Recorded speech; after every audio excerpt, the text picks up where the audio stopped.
Assalamualaikum warahmatullahi wabarakatuh.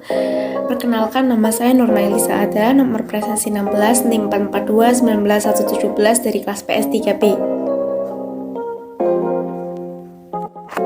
Pada kesempatan kali ini, saya akan menyampaikan kembali apa yang telah saya baca dari buku yang berjudul Wakaf dan Ekonomi Syariah bab 16, yaitu Hukum Kekekalan Massa atau Energi.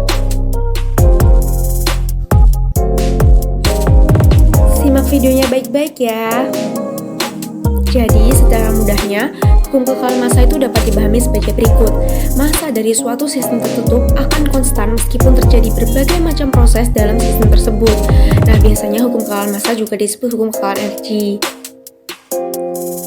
Hukum kekekalan massa selain berlaku pada ilmu kimia juga berlaku pada ilmu ekonomi.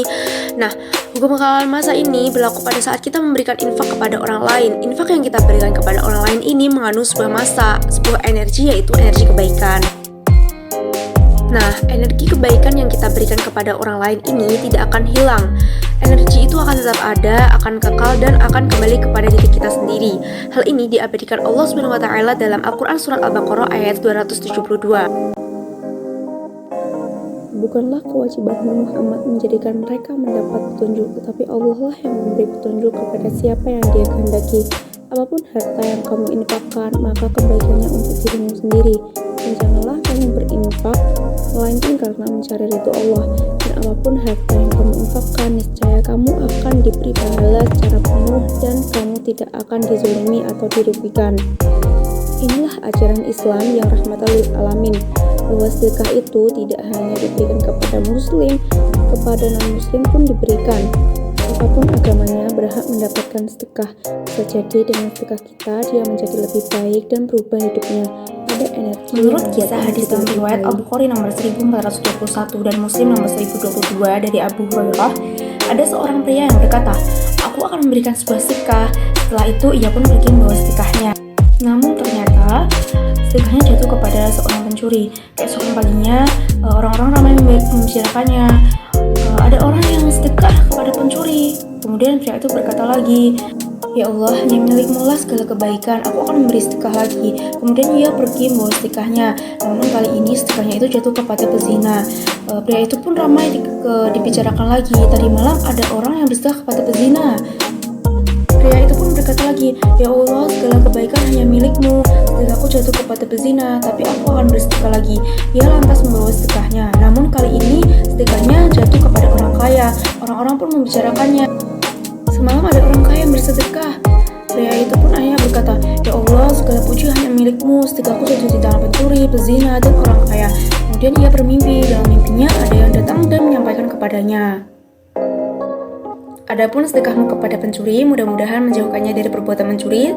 Kemudian sedekahmu kepada pezina, mudah-mudahan menjauhkannya dari perbuatan zina. Dan sedangkan sedekahmu kepada orang kaya, mudah-mudahan ia mau mengambil pelajaran. Kemudian ia mau menginfakkan sebagian harta yang diberikan Allah kepadanya." Inilah energi kebaikan yang tidak akan sirna jika dilakukan dengan rasa ikhlas.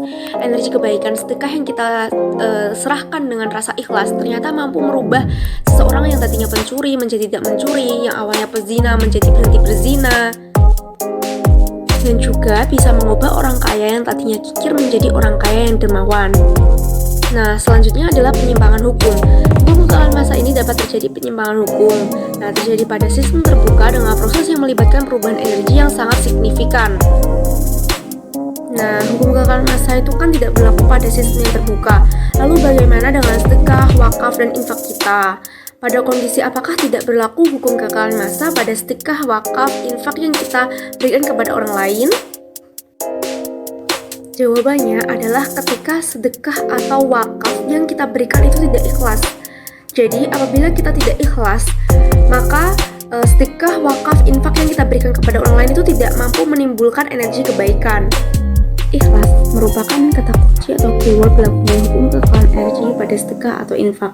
Orang yang bersedekah karena riya, tidak ikhlas, dan tidak ridho, maka nanti sedekah itu tidak akan mampu memberikan energi kebaikan. Hal itu dikarenakan sebab sedekah itu tidak akan mampu memberikan energi kebaikan, karena sedekah atau wakaf yang kita berikan itu tidak mempunyai massa atau energi jika kita kita tidak ikhlas atau tidak ridho. Maka dari itu, jika teman-teman berwakaf, berinfak, dan bersedekah harus ikhlas, ridho, dan tidak ria, agar apa yang kita berikan kepada orang lain dapat menimbulkan energi kebaikan dan dapat mengubah seseorang menjadi lebih baik dan dapat kembali ke diri kita sendiri. Terima kasih sudah menonton. Mohon maaf apabila masih terdapat banyak kesalahan. Semoga video ini bermanfaat. Wassalamualaikum warahmatullahi wabarakatuh.